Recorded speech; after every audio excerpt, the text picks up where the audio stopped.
All right, it's happening. It's happening. We're packing. So boxes, boxes, boxes, boxes.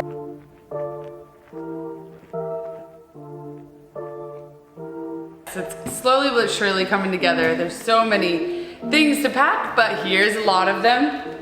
So far we have 15 boxes, which is the maximum we told the movers that we could bring. So that's how many boxes we'll move with. So an update on our end and how our move is going. If you watched our last video, you found out that we're gonna be moving across the country from San Francisco back to our home state of Florida. It's been a wild ride. I'm still working. I'm working until the very last day. I'm training my replacement. We're moving everything, trying to organize it the best that we can. We're obsessing over what will fit in the back of our car. We actually bought a brand new Jeep Patriot. It's very exciting. Yeah, we traded in our car so we could have more space in the Jeep. And although it is more space, we still have more things to put in it than I should ideally go, but we're gonna make it work no matter what. It always does. We have done so much research in the last few months on finding the cheapest and most convenient way to move across the country. It gets really overwhelming. There's so much information out there. It can seem like there's a really big price tag on making the big move, especially if you have stuff that you still want, you don't want to get rid of. So with all of our research, we want to share with you 3 tips to help make your move across the country or from state to state even easier.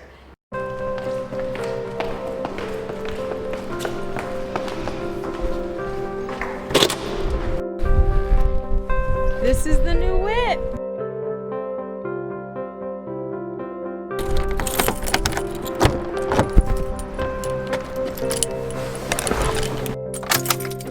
Wait, let's get that hair out. Yeah, right, it's in my mouth. The hardest part of leaving a city that you've grown to love are the people that you love in it. And this is Raven, like her, one of our very best. And as a going away gift, she knows that I love IPA and Julieta doesn't drink. So look at this handcrafted 6-pack. Amber ale, and if you're thirsty, you better go get a Jetta. Look at me on my Jeep right there. Yeah. Smooth Oh my God, you're operator. The cutest. This is adorable. Sweetest friends ever. The sweetest. Come here. I love you guys. I love.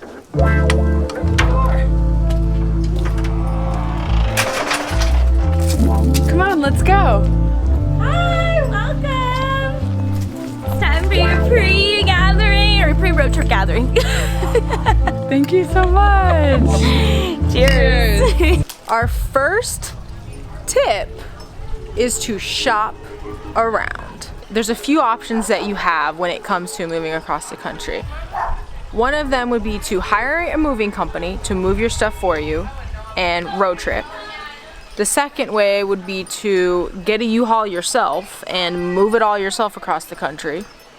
And I think those are kind of the biggest options. Or purge everything and just drive in your car with whatever you want.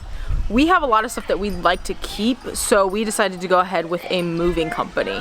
At first we thought we were gonna get a U-Haul, mostly because we wanted to have all of our stuff with us, but we found that they were a lot of money actually. And we didn't want to have to haul everything and spend a lot of time driving, so we wanted to take our precious time and road trip in our car. So I ended up shopping around to get the most competitive rate to move across the country. I provided them with our whole inventory on what we wanted to bring with us, and I ended up getting a really good deal from one company.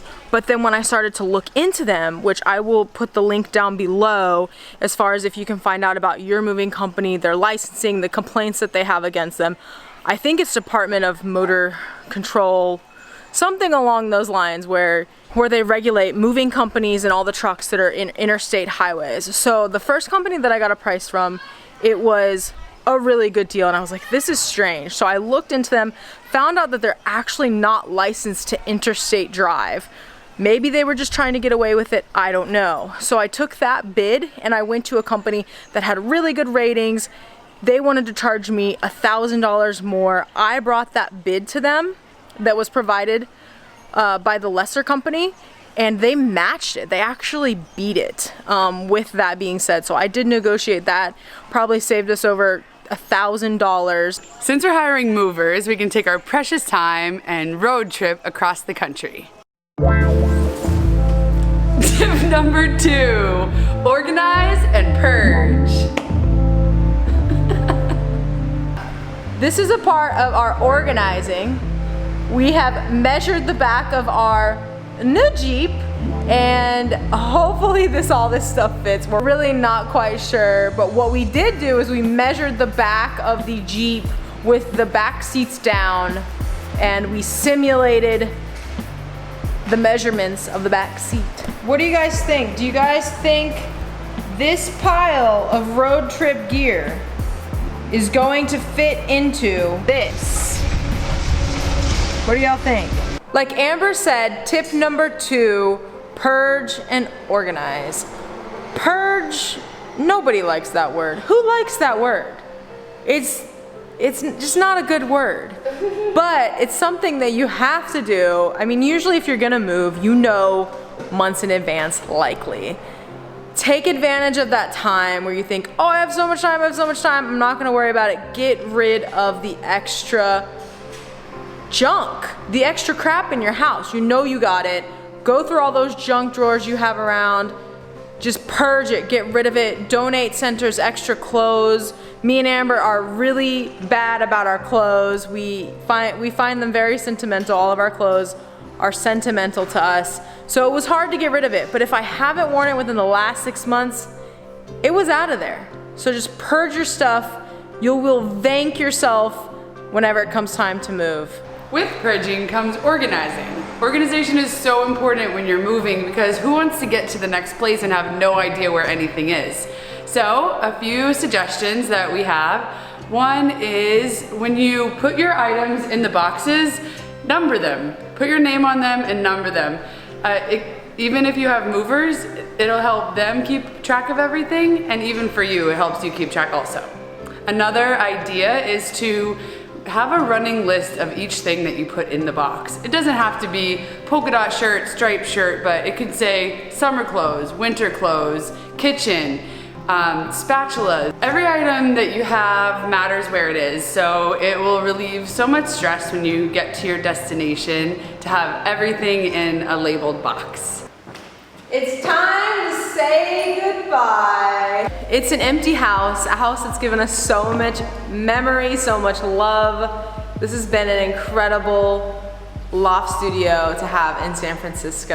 I would never have dreamt that this happened, right? I know, from having people over to having parties and Thanksgiving and Christmas and hosting all kinds of events where we have our friends come over and enjoy each other's company. So it's really hard to leave when you love it so much, but we're excited for the next place. But we thank this place, as Marie Kondo says, we thank this place for all that it's given us. Okay, so let's go to our tip number 2 with the organize and purge. You guys, we have some amazing news. We fit the stuff into the new Jeep. We did it, you guys. We made it happen. We even got a little doggy in there. Look at that. Barely. We smushed the stuff into the new Jeep. That's how it fit. We really smushed. Everything's organized in its own packaging, but once you put it in there, it looks like a smorgasbord. But considering what the movers took away yesterday, everything fit to a T. So there's been a lot of sits on these stairs. We've had people over, lined up all along these stairs, just telling stories and having fun. Yeah. And now we want to tell you about our moving experience. Yeah. Wow. So we're gonna jump back to tip number 1 real quick because that was, well, okay, all I'm gonna say is I'm not gonna talk trash on the moving company. I don't wanna throw them under the bus like that, but it was not a nice experience at all. It was a horrible customer service experience. Ended up being over $700 over the original estimate. I did everything within my power to make sure that we had a solid estimate, and I provided dimensions, I provided pictures, and I thought that that would be good enough. Well, it wasn't. So they ended up charging us $700. The guy walks in immediately and he's like, oh, it's too much stuff, which It was an act. I feel like it was kind of an act. Right, and then whenever we got the original estimate, we were told that the company that we were talking owned the truck. And then when the person got here, it was a contractor. So they did not agree eye to eye on the estimate. Let me go back to that. So I want to mention this in the moving world. There's brokers, which are basically they contract it to an actual moving company. So the brokers are serious salespeople, and then you have the actual moving company. I knew that brokers maybe weren't the best call, but I was like, it was just such a good price. The guy really assured me, the salesperson really assured me that everything would be solid and we wouldn't have anything to worry about. That's not true. Just try to look into a lot of reviews, look into the reviews, go with an actual moving company, ask if they're a broker or they're the actual moving company that moves your items. Also too, if you have the ability to have the moving company actually come out to your house and give you an estimate in person, I really advise you to do that. We weren't in a position to do that because of COVID, so unfortunately, you know, we didn't have a solid estimate. I think that's the only way where you can get an in-person estimate is actually the solid estimate. So suggest you do that. So it was a really stressful situation when we did all that we could for it not to be. And the person quoted us almost double the original price, and then we got him down some after calling customer service, getting promised a partial refund. So we're here now, we're happy about it, but we also heard that if you have stressful situations in the beginning that you overcome, then the rest is smooth sailing. Yeah, we're gonna go with that. So. We're ready, so let's hit up the open road. I haven't cried yet. But I got emotional because I love this house so much. I'm just so grateful for it. That leads us to our tip number 3, enjoy the journey. I think this is the most important tip of all because so many times we want to have everything lined up, everything taken care of, but this is your life. You know, the journey is your life. So enjoy it. Exactly.